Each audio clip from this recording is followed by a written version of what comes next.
Well, welcome back to Thursday edition of our video podcast. As Steve corrected me yesterday. Thank you, Caroline. And so we're back, and we're still focused on the 15th chapter of the Gospel according to Luke. We've arrived at verse 8 through 10, as Steve gave you some homework from yesterday. I do hope you did your homework. And we're at this point, and I want to reference this book that I want to make sure that I'm giving credit where credit's due. Fred Craddock is one of my all-time, well, no, not one of, he is my all-time favorite preacher. He died a couple of years ago now, but he had a way of expressing and talking about the gospel that so deeply resonated with me. He had this little squeaky voice. He talked kind of like this, but he had a way of making the gospel come alive, and I'm using his material here liberally. And he was also an amazing seminary professor. Yeah, very often our professors aren't the best preachers, but he was the rare exception. And by the way, folks, at Denver we do have the interpretation series available in our church library. It's a great series if you ever want to dig deeper into. I'm gonna say dipper, but deeper into Scripture. It's easy for you to say. Yeah.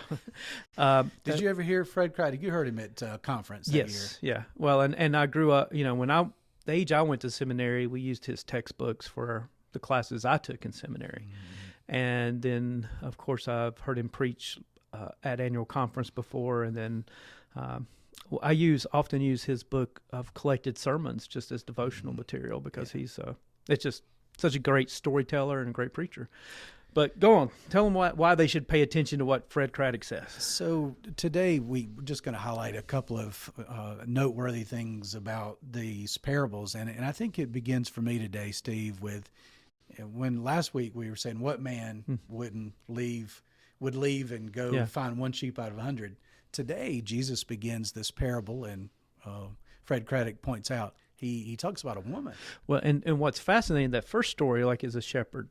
The Pharisees would have understood shepherd imagery for God to a degree. The 23rd Psalm we talked about, King David being the shepherd king. So when to say God is like, and to use a shepherd, they would have been, all right, yeah, that would have resonated. But when he changes gear abruptly and he says, or what woman? Yeah, I imagine they probably set up a little straighter and thought, what are you talking about? So full disclosure, I'm a father of 3 daughters. Father of 2 daughters. Have really strong women in my life, women who aren't afraid and who speak up for themselves, women who have a strength, an inner strength and an outer strength that certainly they are in a different culture and different context.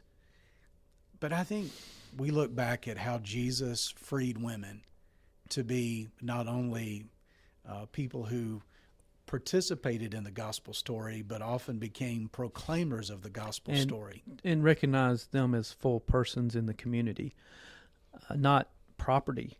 And that was the way many women were viewed in the first century, that you basically were under the guardianship, care, you were the property of your father until you became the property of your husband. And I also think, for me, one of the arguments that just absolutely ends the conversation about whether women can be called by God to be pastors, preachers in churches, is who did God choose as the first recipients of the good news and said, you go and tell what you just saw. Which is Jesus is alive, Jesus is resurrected, and Jesus tells Mary, go, tell Peter and the others. And I think that's the way Luke tells the story, I believe. But it's a direct commissioning, and here's the authority to go and tell the story. And so you see, so it shouldn't surprise us too much as that comes when we see that God gives this image. I mean, Jesus is God. Jesus gives this image of God, not just as a shepherd, but he shifts it and says, or a woman. That God is beyond gender. God's beyond anything that we know. So we often assign gender to God. We use the language of God as Father because that's the language Jesus used. But when we theologically get into it, we have to understand that God is so far beyond that. Yeah, male and female, he created them in his image. We definitely see that. Right. In Galatians, Paul says, in Christ Jesus, there is no male nor female. So I hope we, the two of us, are helpful in the inclusive language, the inclusiveness of all people, male, female, races, everybody being a part of this message. And so in some ways, Jesus continues almost shocking his original audience into their senses, because he starts by talking about welcoming sinners, one who repents. That would have been hard enough for them to hear. Those people, they have a place, and God rejoices when they come close. And now, those people too are invited, being women, and he does it, and it kind of puts him in a position of being very much in the face of his original audience, which again, scribes, Pharisees, religious elites who really thought they had it all figured out. I think it's fascinating for me to continue to think about where we are in this story. Are we sitting with Jesus? Are we the ones that are telling the parable with Jesus? That's one perspective, but probably more of us maybe relate more to the Pharisees and scribes than we realize. Or if we're being honest. Maybe we find ourselves... Well, the hard thing is it takes not only us being honest, it takes us being self-aware. Self-aware, that we are the ones who do typically put those barriers up for people to come. But then, as Fred Craddock also says in his commentary, I think it's great, really for all of us who are sinners, aren't we the ones who should be receiving these parables as good news? Mm-hmm. That we're like that lost coin. Yeah. The 1 out of 10 held in high value for this woman who lost this coin, would have represented 1/10 of her possessions, a significant part. Yeah, I mean, if I were to lose 1/10 of my bottom line, my net worth, that would be concerning to me. It's nothing compared to 1/10 of Paul's net assets. Believe me. Well, that's right. But but he's had years ahead of me of accumulating wealth. Right. So he's got a head start. But I mean, so let's dig into this just a little bit. When you think about it, Jesus is escalating. He's upping the stakes. He starts with 1 out of 100. Which would have been a bad economic decision, as we said last week. You're putting the 99 at risk. Yeah, right? Bad economics. But now it's 1 out of 10. You know, you go from 1% to 10%. That would get our attention, I believe. If suddenly the contributions at Huntersville United Methodist Church dropped by 10%, Paul would know. Well, let's not let that happen. So it's because I've been secretly asking people at Huntersville to just send it over here. They here. You so much. They're probably doing it anyway. No, yeah, that's just how it goes. But, it would have gotten, she would have noticed, right?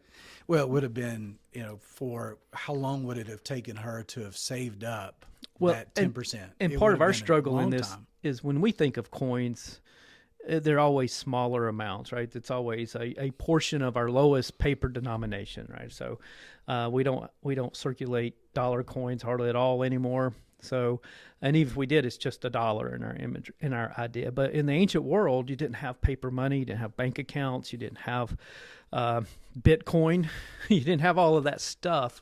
So how much money would this have been? So a drachma is kind of what the term is. She would have had 10 total coins, right. and she lost 1. So would have represented 1/10 of her income. It would have been at least several months, if not a year, savings for her to save that amount of money for that 1 coin. Yeah. Would have represented at least months, if not a year of savings. So if you think about, if you were to lose an entire year of what you invest in your 401k, 403b, or whatever you invest in anything, that would be a big deal. And the scriptures say she would not stop. Right. And that would be, of course, she went to work, right? Value. She would not stop, and she looked under her cushions under the sofa. Mm-hmm. Yep. She swept. She did everything. She pulled out every drawer, and she would not stop looking. You know what this reminds me of? It reminds me of my household, that one of my daughters loses her AirPods about once a week. Oh. And then this is what it looks like around our house. So everything's got to be turned upside down to find them. To find them. Gotcha. Yeah. So she searches and searches until she finds it. And the great thing then is that she's not satisfied with just, good, I found it. Mm-hmm. She calls together friends, neighbors, family. She throws a party. She throws a party and says, this is so awesome. I want to celebrate that that is found. I want to bring you into the joy that I have. Yeah. And the phrase is then repeated. Heaven celebrates over one sinner who repents. Mm-hmm. And it's that idea that are we celebrating not the 99 who are already safely, or the 9 other coins that are already gathered. Are we taking our cue from Jesus that heaven's going to celebrate the one that was lost? Mm-hmm. And the one who comes in align with the economics of the kingdom? Yeah. Which are very different than the economics of our world. Yeah. That the value and the joy that one coming in out of the cold provides back to the heavenly realm. And again, going back to that point, do we see ourselves as the one who is lost? It's easy for us to relate more to the 99 or to the 9 in the church today. Because chances are, if you're watching a video podcast done by two guys who don't really know what they're doing, you're probably already bought into what your church is doing. Right.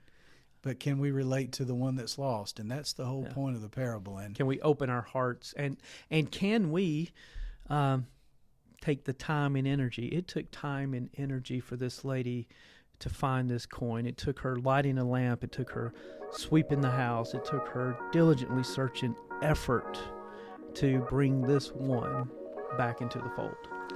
So we're going to finish this conversation tomorrow. There's some more depth we'll get into tomorrow. Thanks for joining us today. I look forward to seeing you tomorrow. Right. Thank you.